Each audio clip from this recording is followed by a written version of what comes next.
Assalamualaikum warahmatullahi wabarakatuh. Perkenalkan, nama saya Audrey Bunga Natasha dari kelas 4C Ilmu Pemerintahan dengan NIM 664702200084.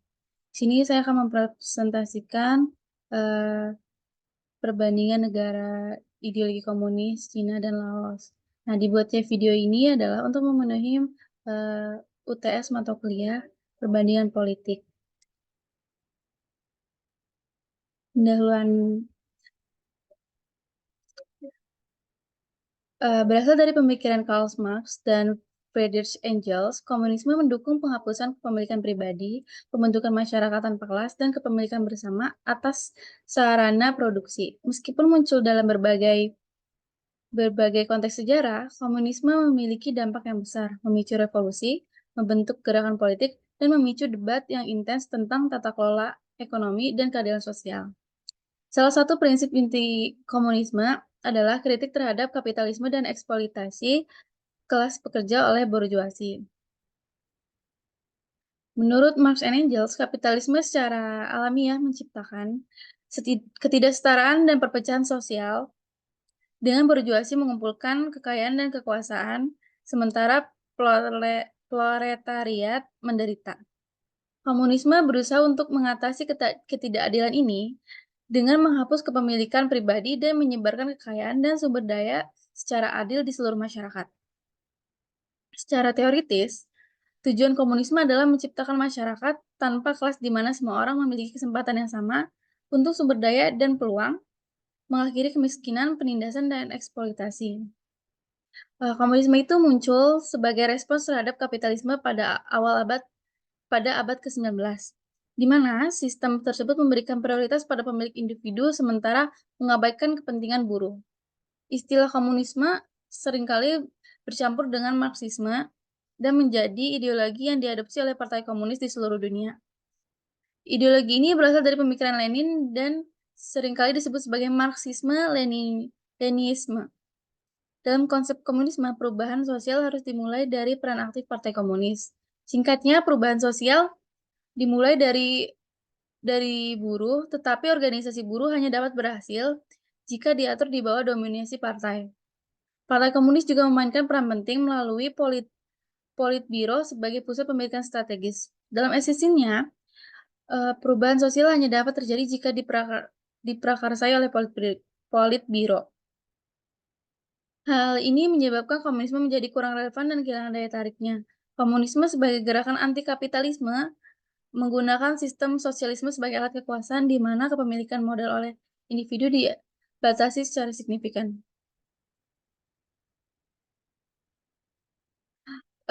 Kritik terhadap kapitalisme menyoroti eksploitasi kelas pekerja oleh borjuasi. Tujuannya adalah mengakhiri ketidaksetaraan sosial dan eksploitasi melalui partisipasi aktif Partai Komunis. Komunisme sebagai gerakan anti kapitalisme menekankan pembatasan kepemilikan modal individu melalui sistem sosialisme. Kemudian kita lanjut ke profil negara Cina. Cina adalah negara yang memiliki jumlah penduduk terbanyak di dunia dengan populasi mencapai 1,41 miliar jiwa pada tahun 2023.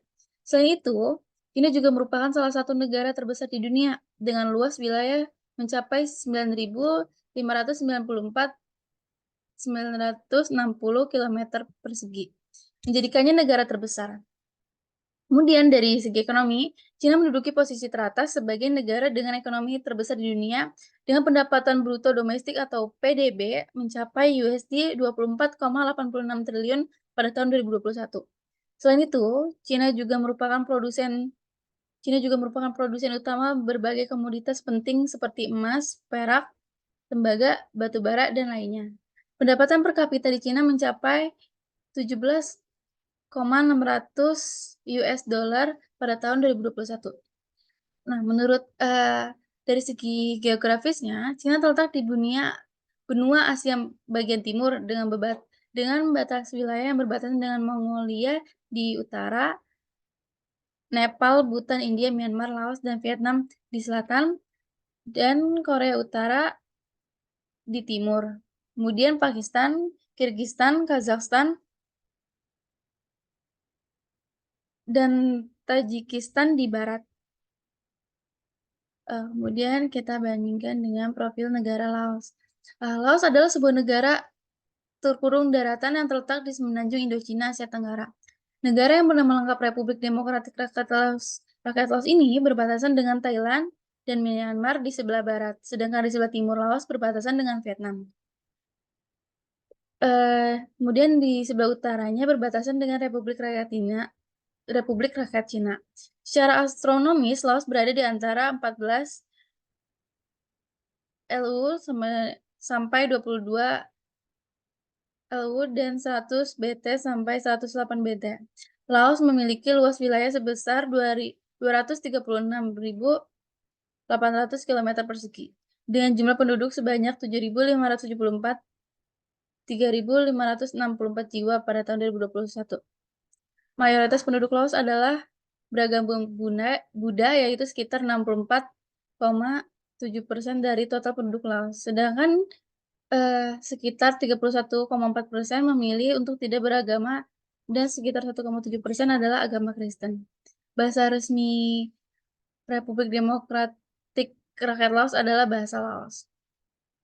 Kemudian dari segi sistem pemerintahan Cina, sistem pemerintahan dalam sejarahnya, Cina menjadi negara republik yang didirikan pada 1 Januari 1912. Kemudian pada 1 Oktober 1949, Cina memproklamasikan perubahan negaranya menjadi Republik Rakyat Cina dengan sistem demokrasi komunis. Di Cina, Partai Komunis merupakan partai yang paling berkuasa. Sementara itu, lembaga negara tertinggi berada di Kongres Rakyat Nasional yang didominasi oleh partai-partai komunis Cina. Dalam menjalankan pemerintahannya, pemerintah Cina didampingi oleh Partai Komunis Cina untuk tugas kenegaraan. Hal ini menyebabkan komunis memiliki peran dalam menentukan sebuah kebijakan. Dalam pemilihan kepemimpinan, pemimpin negara dan partai komunis dipilih langsung melalui Kongres. Komunisme menjadi dasar ideologi Cina sebagai panduan ajaran, pandangan, dan filsafat untuk mencapai tujuan dan norma-norma dalam sosial dan politik. Sistem pemerintahan Cina adalah parlementer, namun berbeda dengan sistem parlementer yang ada di negara lain. Di Cina, struktur politik dan pembagian kekuasaan ditentukan oleh sistem partai tunggal. Seluruh kekuasaan di Cina terbagi antara 3 badan, yaitu Partai Komunis Cina yang berperan dalam pembuatan kebijakan dan pengawasan pemerintahan sesuai dengan arahan Partai Pemerintah Pusat Rakyat atau Dewan Negara yang bertugas menjalankan administrasi dan kekuasaan negara sesuai dengan kebijakan partai, dan Tentara Pembebasan Rakyat atau PLA yang bertugas menjaga keamanan negara dari ancaman dalam dan luar yang dapat membahayakan Partai Komunis dan pemerintah Cina. Sistem pemerintah Republik Rakyat Cina atau RRC menerapkan negara kesatuan dengan 23 wilayah menganut demokrasi sosialis dengan satu partai, yaitu Partai Komunis Cina atau PKC, yang dipimpin oleh seorang sekretaris jenderal partai yang merupakan figur paling berpengaruh di Cina. Kepala negara dijabat oleh seorang presiden, sementara kepala pemerintahan oleh Perdana Menteri. Cina menggunakan sistem parlemen unikameral yang dikendalikan oleh Kongres Rakyat Nasional atau KRN sebagai lembaga legislatif tertinggi, yang didominasi oleh Partai Komunis Cina. Sistem kehakiman Cina terdiri dari pengadilan lokal rakyat dan pengadilan agung rakyat yang memiliki yurisdiksi sesuai dengan tingkat kekuasaan dan kekuasaan hukumnya. Pembagian kekuasaan di Cina meliputi lembaga legislatif yang terdiri dari 2 tingkat, yaitu pusat atau nasional dan daerah provinsi. Parlemen pusat atau Kongres Rakyat Nasional adalah lembaga negara tertinggi yang terdiri dari 3.000 anggota yang dipilih setiap 5 tahun dari perwakilan provinsi, daerah otonom, dan tentara merah.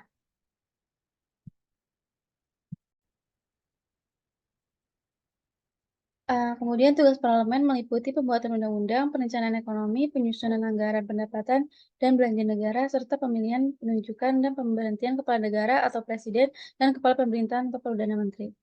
Kemudian ada lembaga eksekutif. Lembaga eksekutif terdiri dari presiden dan dewan negara. Presiden berfungsi sebagai simbol negara dengan kekuasaan administratif yang terbatas secara posisi. Sementara itu, Dewan Rakyat yang dipimpin oleh Perdana Menteri bertanggung jawab atas semua aspek sistem pemerintahan dan departemen-departemen pemerintahan. Presiden dipilih setiap 5 tahun oleh Kongres Rakyat Nasional. Dewan Negara yang terdiri dari 40 menteri yang dipimpin oleh Perdana Menteri bertanggung jawab untuk melaksanakan pemerintahan dengan masa jabatan 5 tahun. Kemudian ada lembaga yudikatif. Sistem yudikatif Cina berperan dalam pelaksanaan fungsi keadilan dan pengadilan yang diawasi oleh Mahkamah Agung Rakyat atau MAR yang dipimpin oleh Ketua Hakim Agung. Penuntutan dan pengawasan proses pengadilan di tingkat provinsi menjadi tanggung jawab Kejaksaan Agung Rakyat. Struktur yudikatifnya terdiri dari 4 bagian utama, yaitu lembaga pengadilan, lembaga keamanan administrasi publik atau kepolisian, dan lembaga kejaksaan dan lembaga tahanan atau penjara. Nah, sekarang kita beralih ke sistem pemerintahan Laos. Eee, Sistem pemerintahan di Laos mengikuti ideologi komunisme dengan nama Republik Sosialis Demokratik Laos. Sejak berakhirnya Perang Dunia II, Laos telah mengalami perubahan dalam sistem pemerintahannya. Awalnya, Laos adalah bagian dari Indochina Prancis. Setelah merdeka pada tahun 1953, Laos berusaha membentuk sistem pemerintahan yang sesuai dengan kebutuhan dan nilai-nilai mereka. Setelah merdeka, Laos menganut sistem pemerintahan monarki konstitusional dengan Raja Si Phamphong sebagai kepala negara. Namun sistem ini tidak bertahan lama karena Laos terlibat dalam perang saudara antar komunis dan anti-komunis pada tahun 1957. Setelah perang saudara berakhir pada tahun 1975, Laos resmi menjadi Republik Sosialis Demokratik Laos dengan seorang pemimpin tunggal sebagai kepala negara. Sebagai negara komunis, sistem pemerintahan di Laos didasarkan pada aturan Partai Revolusioner Rakyat Lao atau PRRL yang merupakan partai politik dominan di negara tersebut. Partai ini memiliki kekuasaan yang besar dan mengendalikan semua aspek kehidupan politik, ekonomi, dan sosial di Laos. Setiap 5 tahun sekali, Laos mengadakan pemilihan umum untuk menentukan komposisi parlemen dan pemimpin negara. Dalam sistem pemerintahan Laos, presiden negara adalah pemimpin tertinggi yang memiliki wewenang besar dalam pengambilan keputusan penting. Presiden dipilih oleh parlemen dan menjabat selama 5 tahun. Namun kekuasaan sebenarnya berada di tangan Partai Revolusioner Rakyat Lao dan Sekretaris Jenderal yang merupakan pemimpin de facto negara tersebut. Selain itu, Laos juga memiliki Dewan Nasional yang bertugas untuk mengawasi dan mengawal pelaksanaan kebijakan pemerintah.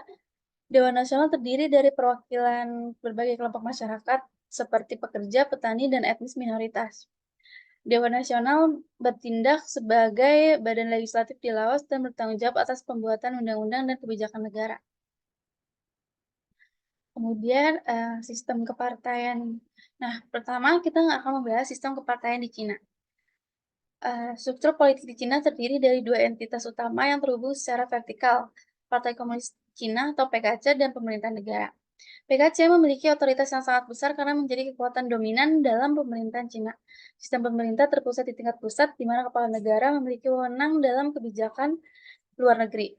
Berbeda dengan negara-negara barat yang mungkin memiliki sistem 2 partai atau multi partai yang bersaing, di Cina menganut sistem multi partai yang berkolaborasi di bawah kepemimpinan PKC. Meskipun tidak memiliki kekuatan politik yang sebanding dengan Partai Komunis Cina, partai-partai lain masih ada dan diizinkan beroperasi dalam kerangka sistem multi partai yang dipimpin oleh PKC.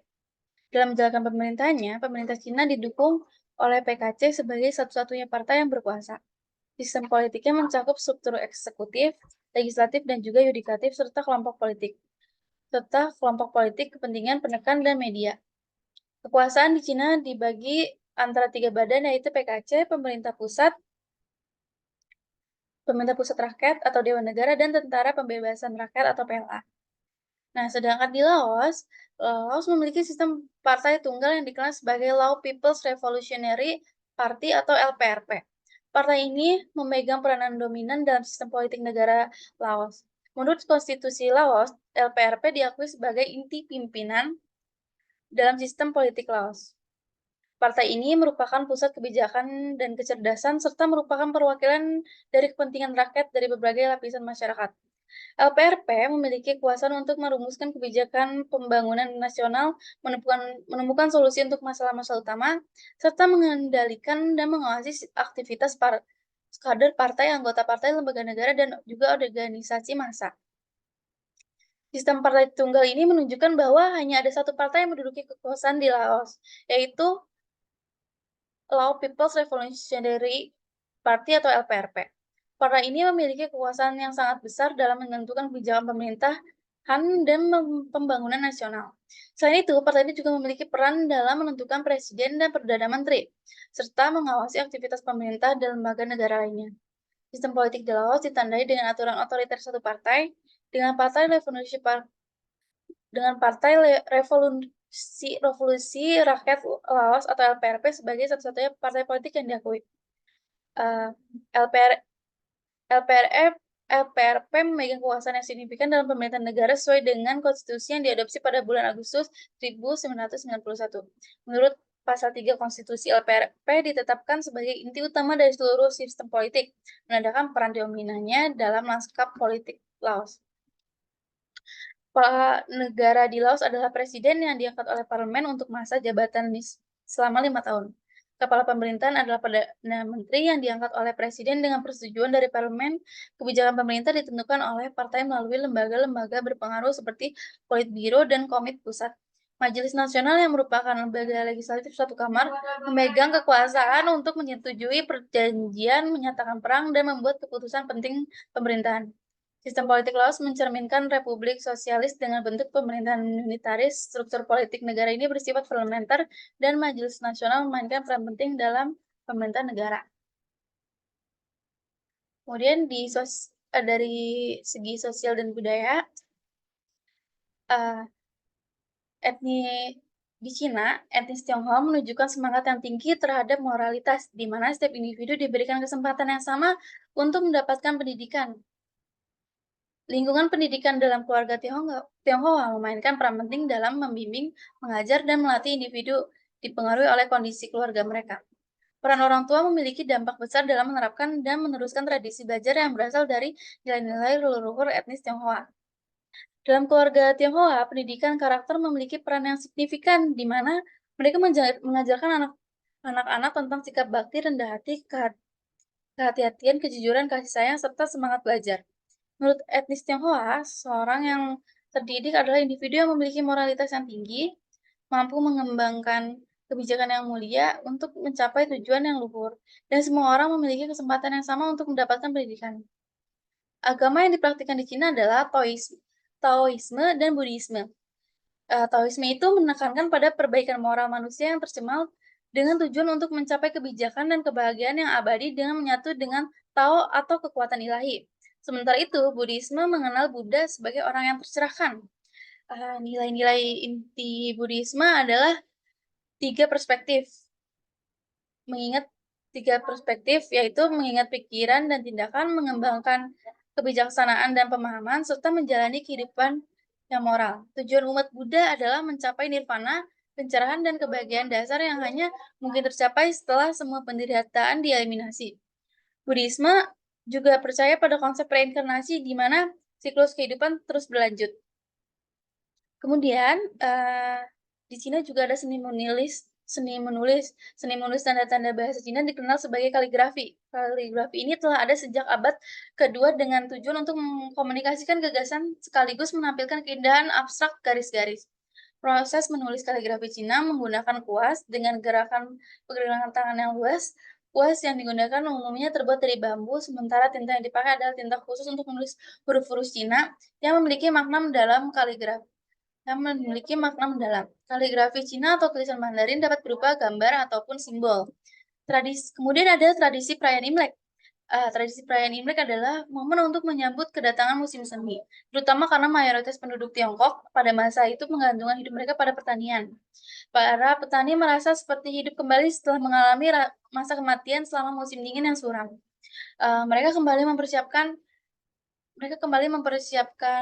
kegiatan bercocok tanam. Oleh karena itu, perayaan Imlek diartikan sebagai ungkapan rasa syukur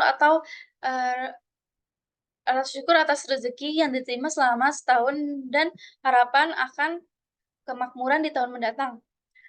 Secara mendasar, perayaan Imlek merupakan bentuk rasa syukur kepada Tuhan Yang Maha Esa. Sedangkan di Laos, dari segi sosial dan budayanya adalah, yaitu masyarakat Laos dikenal dengan keramahannya dan gaya hidup yang sederhana. Mereka menganut nilai-nilai tradisional yang kuat dan mempertahankan kebiasaan dan adat istiadat mereka meskipun terpengaruh oleh pesatnya modernisasi. Penduduk Laos berasal dari beragam etnis, dengan etnis Laos sebagai yang paling dominan diikuti oleh Thai, Yao, Meo, Cina, dan Mon Khmer. mayoritas etnis Lao tinggal di dataran rendah, sedangkan etnis lainnya cenderung bertempat tinggal di daerah dataran tinggi. Meskipun perbedaan geografis ini, keberagaman etnis di Laos memberikan warna dan kekayaan budaya yang unik bagi negara ini. Setiap kelompok etnis mempertahankan warisan budaya dan tradisi mereka sendiri, yang tercermin dalam bahasa, pakaian, adat, seni, dan juga ritual keagamaan. Kehidupan masyarakat di Laos sering dipenuhi dengan kegiatan sosial dan budaya, termasuk festival-festival tradisional, upacara adat, dan pertemuan komunal. Hal ini mencerminkan nilai-nilai solidaritas dan kebersamaan yang dianut oleh masyarakat Laos, di mana kerjasama dan toleransi antar etnis menjadi landasan kehidupan sehari-hari. Meskipun terbuka terhadap pengaruh modernisasi, masyarakat Laos tetap teguh mempertahankan akar budaya dan tradisi mereka sebagai bagian tak terpisahkan dari identitas mereka. Sebagian besar penduduk Laos memeluk agama Buddha Theravada yang membuat kuil-kuil Buddha tersebar di seluruh negeri. Kuil-kuil ini bukan hanya tempat ibadah, tetapi juga menjadi pusat kegiatan keagamaan dan juga sosial bagi masyarakat di Laos. Di samping itu, upacara-upacara keagamaan seperti perayaan Waisak dan Katina juga merupakan bagian integral dari kehidupan beragama di Laos.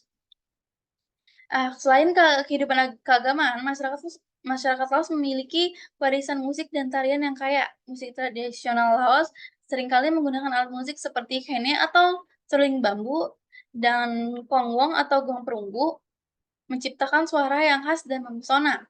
Tarian tradisional Laos juga memukau dengan gerakan yang indah dan unik, seperti tari lampong, sebuah tarian rakyat yang populer di seluruh negara. Tarian ini sering dipentaskan dalam acara-acara sosial dan upacara keagamaan, menambahkan keceriaan dan keindahan dalam berbagai perayaan di Laos. Eee, Sepertinya sudah selesai saya menjelaskan tentang perbandingan antara negara dengan ideologi komunis Cina dan juga Laos dari berbagai, eee, dimensi, yaitu mulai dari profil profil negara Cina mulai dari profil negaranya, sistem pemerintahannya, dan juga sistem kepartaian, dan yang terakhir adalah sosial dan budaya. Saya harap, eee, penjelasan saya, pemaparan materi saya dapat bermanfaat untuk orang-orang yang sedang, eee, mencari materi-materi tentang kedua negara ini. Terima kasih, sekian dari saya, kurang lebihnya mohon maaf. Wassalamualaikum warahmatullahi wabarakatuh.